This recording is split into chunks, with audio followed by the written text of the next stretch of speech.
यहाँ पर मैंने केमिस्ट्री के चैप्टर 1 से कुछ क्वेश्चंस लिए हुए हैं जो एग्ज़ाम में आपकी हेल्प करेंगे और आपको ये भी पता लगेगा कि किस तरह से आंसर को लिखना चाहिए। जिसमें क्वेश्चन नंबर फर्स्ट को देखिए आप, यहाँ पर लिखा है why should a magnesium ribbon be cleaned before burning in the air. वायु में जलाने से पहले मैग्नीशियम रिबन को साफ़ क्यों किया जाता है। देखो, जब मैग्नीशियम रिबन को एटमॉस्फेयर में हम खुला छोड़ते हैं ना, तो वो एटमॉस्फेयर से वहाँ पर क्या है, नमी, तो नमी से क्रिया करता है और क्रिया करने के बाद में अपने ऊपर मैग्नीशियम ऑक्साइड की एक लेयर बना लेता है। और जब मैग्नीशियम ऑक्साइड की लेयर उसके ऊपर जमी होगी तो उसको जलाने में प्रॉब्लम होगी।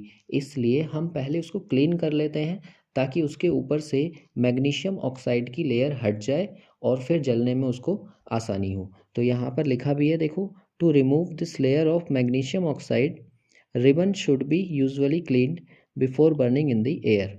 मतलब उसको हम साफ़ करते हैं ताकि वो आसानी से जल सके। क्वेश्चन नंबर 2 को देखिए। क्वेश्चन नंबर 2 में कहा गया है कि व्हाट इज़ डीकम्पोजिशन रिएक्शन, या विस्थापन अभिक्रिया किसे कहते हैं, और उदाहरण देकर समझाइए। इस क्वेश्चन को दूसरे तरीके से भी पूछा जा सकता है, व्हाट इज़ थर्मल डीकम्पोजिशन। दोनों में अंतर क्या होगा, दोनों ही डीकम्पोजिशन है, बस उसमें एक वर्ड यूज़ कर लिया जाएगा थर्मल या तापीय।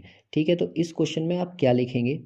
अ single compound breaks into two और मोर एलिमेंट्स और compounds on heating called thermal decomposition. ठीक है, मतलब किसी भी एक सब्सटेंस को या कंपाउंड को हम हीट कर दें तो हीट करने के बाद में वो टूट जाता है अपने दो या दो से अधिक कॉन्स्टिट्यूएंट्स में, तो उसी को हम क्या बोल देंगे, डिकम्पोजिशन बोल देंगे, टूटना। वियोजन वर्ड हिंदी में यूज़ किया जाता है, मतलब टूटना। तो यहाँ पर इसके कुछ एग्जाम्पल्स भी हैं। एग्जाम्पल नंबर फर्स्ट में कहा गया है कि कैल्शियम कार्बोनेट यानी कि लाइम स्टोन को अगर हम हीट कर देते हैं वो कैल्शियम ऑक्साइड और प्लस कार्बन डाइऑक्साइड में ब्रेक हो जाता है, या चूना पत्थर इसको कहा जाता है। और ये किस में टूट जाएगा, कैल्शियम ऑक्साइड मतलब बुझा हुआ चूना, और कार्बन डाइऑक्साइड गैस यहाँ से रिलीज होगी। इसी तरह से एक और एग्जांपल है आपका, FeSO4 को अगर हम हीट करते हैं तो Fe2O3 बनेगा, SO2 बनेगा और SO3 बनेगा। आप कम से कम दो एग्जाम्पल याद करके जाइए। बाई चांस आपको क्वेश्चन 4 नंबर में दे दिया जाए तो आप उसकी लेंथ कैसे बढ़ाएंगे, दो या दो से अधिक एग्जाम्पल्स को लिखकर। इसके बाद क्वेश्चन नंबर 3 में कहा गया है कि जब लोहे की कील को कॉपर सल्फेट के विलयन में डुबोया जाता है तो विलयन का रंग क्यों बदल जाता है। तो देखो, यहाँ पर जो आयरन है ना, आयरन कॉपर से अधिक अभिक्रियाशील है, मतलब ज़्यादा रिएक्टिव है। जब लोहे की कील को कॉपर सल्फेट के विलयन में डुबोया जाता है तब आयरन कॉपर को कॉपर सल्फेट के विलयन से विस्थापित कर देता है और आयरन सल्फेट बना देता है, जिससे विलयन का रंग नीले से हरे रंग का हो जाता है। बस यही रिएक्शन में आपको लिखना है। ये एक रिएक्शन दी हुई है यहाँ पर, Fe की रिएक्शन अगर आप करते हैं कॉपर सल्फेट से Fe प्लस CuSO4 तो यहाँ से बन जाएगा FeSO4 प्लस कॉपर अलग हो जाएगा। तो आप देखो यहाँ पर कॉपर की जगह पर कौन आ गया, आयरन आ गया, उसने कॉपर को साइड कर। इसके बाद क्वेश्चन नंबर 4 में कहा गया है कि द्विविस्थापन अभिक्रिया या डबल डिस्प्लेसमेंट रिएक्शन किसे कहते हैं, उदाहरण की हेल्प से इसको समझाइए। तो देखो, इसमें आप क्या लिखोगे, वह अभिक्रिया जिसमें अभिकारकों के बीच आयनों का आदान प्रदान होता है और उससे नया उत्पाद बनता है तो वह द्विविस्थापन अभिक्रिया कहलाती है। A reaction in which new compounds are formed by mutual exchange of ions between two compounds. यहाँ पर दो कंपाउंड्स के बीच में क्या होगा, एक्सचेंज होगा, किसका, आयंस का। तो उससे जो नए सब्सटेंस हमारे बनेंगे वो उस तरह की रिएक्शन डबल डिस्प्लेसमेंट रिएक्शन कहलाएगी। जैसे यहाँ पर एग्जांपल दिया हुआ है, सोडियम सल्फेट की रिएक्शन आप बैरियम क्लोराइड से कराएंगे तो बैरियम सल्फेट बनेगा और NaCl मतलब साधारण नमक बनेगा। तो देखो यहाँ पर क्या था, सोडियम के साथ में SO4 लगा हुआ है और यहाँ पर सोडियम के साथ में क्लोरीन है और यहाँ पर बैरियम के साथ क्लोरीन था, यहाँ पर बैरियम के साथ में SO4 है। तो मतलब क्या है, यहाँ से ये आपस में एक्सचेंज हो गए हैं।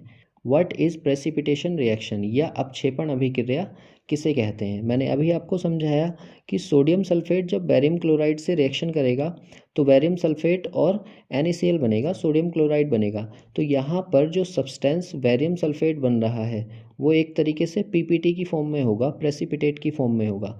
इसीलिए इस इक्वेशन को हम प्रेसिपिटेशन रिएक्शन या फिर अपक्षेपण अभिक्रिया भी कहते हैं। तो ये वाला क्वेश्चन भी आपका मोस्ट इम्पोर्टेंट है। क्वेश्चन नंबर 6 में कहा गया है कि विकृत गंधिता किसे कहते हैं और इससे बचने के 2 तरीके भी बताइए। इसी क्वेश्चन को दूसरे तरीके से भी पूछा जा सकता है कि तेल और वसा युक्त खाद्य पदार्थों को नाइट्रोजन से प्रवाहित किया जाता है क्यों? Oil and fat containing foods items are flushed with nitrogen, explain why. ऐसा क्यों किया जाता है? तो तेल और वसा युक्त खाद्य पदार्थों को वायुमंडल में खुला छोड़ने से वायुमंडल की ऑक्सीजन से क्रिया करके ये ऑक्सीकृत हो जाते हैं। इससे इनका स्वाद और गंध परिवर्तित हो जाता है। यह घटना विकृत गंधिता कहलाती है। अच्छा, इससे बचाव के मैंने यहाँ पर 3 उपाय दिए हुए हैं। आप 2 लिख सकते हैं, 3 भी लिख सकते हैं। क्या करेंगे? रिप्लेसिंग एयर बाय नाइट्रोजन, मतलब हम क्या काम करते हैं, पैकेट के अंदर की एयर को निकालकर उसकी जगह पर क्या भर देते हैं, नाइट्रोजन। जैसे कि आपने चिप्स के पैकेट देखे भी होंगे। या फिर दूसरा तरीका क्या है, इसको हम एयर टाइट कंटेनर में रखें। कोई भी खाने की चीज़ है उसको इस तरह से पैक करो कि उसके अंदर ऑक्सीजन ना हो, या फिर आप उसके अंदर कुछ ऐसे सब्सटेंस ऐड कर दो जिससे कि उसका ऑक्सीडेशन ना हो। बाय एडिंग एंटीऑक्सीडेंट्स या फिर प्रतिऑक्सीकारकों को मिलाकर भी हम उनको क्या कर सकते हैं, प्रिवेंट कर सकते हैं रेंसिडिटी से। क्वेश्चन नंबर 7 है कि संक्षारण किसे कहते हैं? धातुओं को संक्षारण से बचाने के लिए कोई उपाय लिखिए। तो सबसे पहले आप हेडिंग डालिए संक्षारण, और संक्षारण में क्या लिखेंगे? जब कोई धातु अपने आसपास आम्ल और आर्द्रता के संपर्क में आती है तब ये अपने ऊपर एक परत बना लेती है। यह घटना संक्षारण कहलाती है।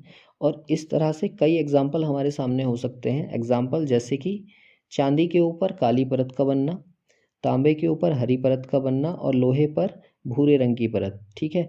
और इससे प्रिवेंट करने के लिए, कोरोजन से चीज़ों को बचाने के लिए हम क्या करते हैं, या तो उसके ऊपर पेंट कर देते हैं, या फिर हम उसके ऊपर ग्रीस या ऑयल लगा देते हैं, या फिर गैल्वेनाइजेशन, दूसरे किसी मेटल की लेयर उसके ऊपर चढ़ा देते हैं, या फिर इलेक्ट्रोप्लेटिंग करते हैं जिससे कि वो संक्षारित ना हो।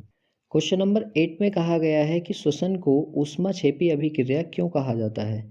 देखो, जब जब भोजन का हम डाइजेशन करते हैं, फूड डाइजेस्ट होता है, तो उस समय वो क्या बनाता है, कार्बोहाइड्रेट्स।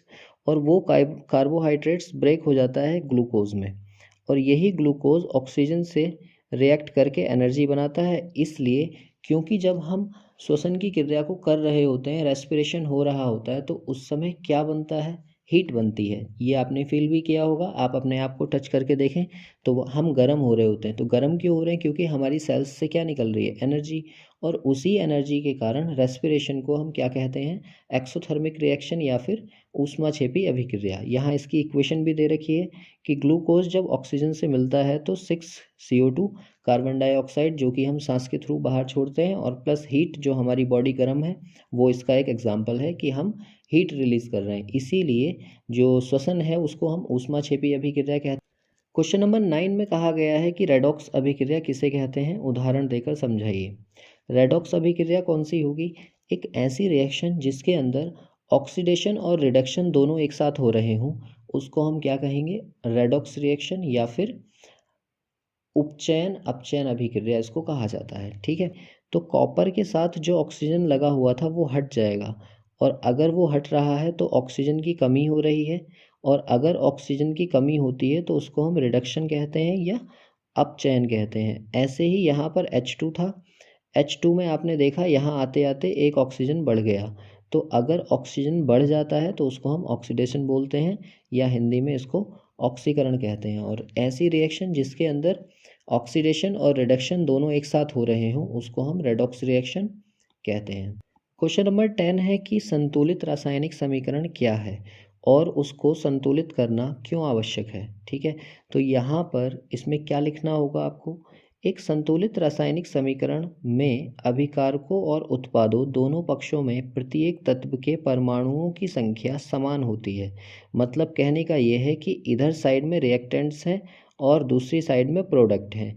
तो जितने मॉलिक्यूल्स रिएक्टेंट्स के हैं उतने ही मॉलिक्यूल्स प्रोडक्ट के भी होने चाहिए। यह द्रव्यमान संरक्षण के नियम का पालन करता है। यह सुनिश्चित करता है कि अभिक्रिया के दौरान कोई भी परमाणु ना तो बने और ना ही नष्ट हो। मैग्नीशियम प्लस ऑक्सीजन और मैग्नीशियम ऑक्साइड यहाँ से बनेगा। आप देखोगे यहाँ मैग्नीशियम 1 है और यहाँ पर कितने हैं, 2। तो यहाँ पर आप 2 लगा देंगे तो ये बैलेंस हो जाएगा। और यहाँ ऑक्सीजन 2 है तो ऑक्सीजन के यहाँ पर भी 2 मॉलिक्यूल्स हैं। तो मैग्नीशियम की रिएक्शन जब आप ऑक्सीजन से कराते हैं तो मैग्नीशियम ऑक्साइड बनता है, और उसको बैलेंस करने के लिए हमें यहाँ पर 2 और यहाँ पर 2 लगाना पड़ता है। यहाँ से 2 मिसिंग है, जब ये 2 लगेगा तभी ये बैलेंस होगी। देखो इसी चैप्टर से आपको कुछ और चीज़ें भी जो तैयार करनी होंगी पेपर में आ सकती हैं। नंबर फर्स्ट टॉपिक यहाँ पर दिया हुआ है, फिज़िकल और केमिकल चेंजेस क्या होते हैं। फिज़िकल चेंजेस वो होते हैं जिसमें कोई भी नया सब्सटेंस नहीं बनता, और केमिकल चेंजेस वो होते हैं जिसमें कोई नया सब्सटेंस बनता है। जैसे अगर मान लो मैंने पेपर को फाड़ दिया तो ये फिज़िकल चेंज है, और पेपर को जला दिया तो जलाने के बाद ये केमिकल चेंज हो जाएगा। इस तरह से आप कुछ एग्जांपल्स याद कर लेना। नंबर 2, एक्सोथर्मिक और एंडोथर्मिक रिएक्शन किसे बोलते हैं। ऐसी अभिक्रिया जिसमें अभिक्रिया के दौरान ऊष्मा की ज़रूरत होती है, उसको रिएक्शन को स्टार्ट करने के लिए हमें हीट की ज़रूरत होती है, उसको हम एंडोथर्मिक रिएक्शन या ऊष्मा शोषी अभिक्रिया कहते हैं। और ऐसी रिएक्शन जिसमें अभिक्रिया के दौरान हीट रिलीज़ होती है, निकलती है हीट, उसको हम एक्सोथर्मिक रिएक्शन कहते हैं। तो ये भी दोनों आपको अच्छे से तैयार होनी चाहिए और इनके एग्जाम्पल्स भी आपको याद होने चाहिए। साथ ही साथ ऑक्सीडेशन क्या होता है।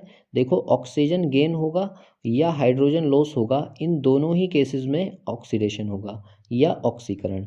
और ऐसे ही रिडक्शन क्या होता है, या तो ऑक्सीजन की कमी हो या फिर हाइड्रोजन की अधिकता हो। तो इन दोनों ही केसेस में हम बोलेंगे कि कुछ ना कुछ रिडक्शन हो रहा है। ठीक है, तो ये दोनों भी आपको एग्जाम्पल सहित याद होने चाहिए। साथ ही साथ डिकम्पोजिशन रिएक्शन में आप इन तीनों के एग्जाम्पल्स याद करके जाएंगे कि थर्मल डिकम्पोजिशन क्या होता है। थर्मल मतलब हीट दे रहे हैं, हम गर्म कर रहे हैं किसी भी तरीके से। इलेक्ट्रोलिटिक डिकम्पोजिशन क्या होता है, मतलब ये लाइट से रिलेटेड है। और फोटोकेमिकल मतलब ये सनलाइट से रिलेटेड है। ठीक है, तो इन तीनों टॉपिक को भी आप अच्छे से तैयार कर लेंगे। ये चैप्टर में और बहुत सारा कुछ पढ़ने के लिए नहीं है, आप इतना तैयार करके जाइए। इस चैप्टर से जो भी क्वेश्चन आएगा वो आप अच्छे से कर लेंगे।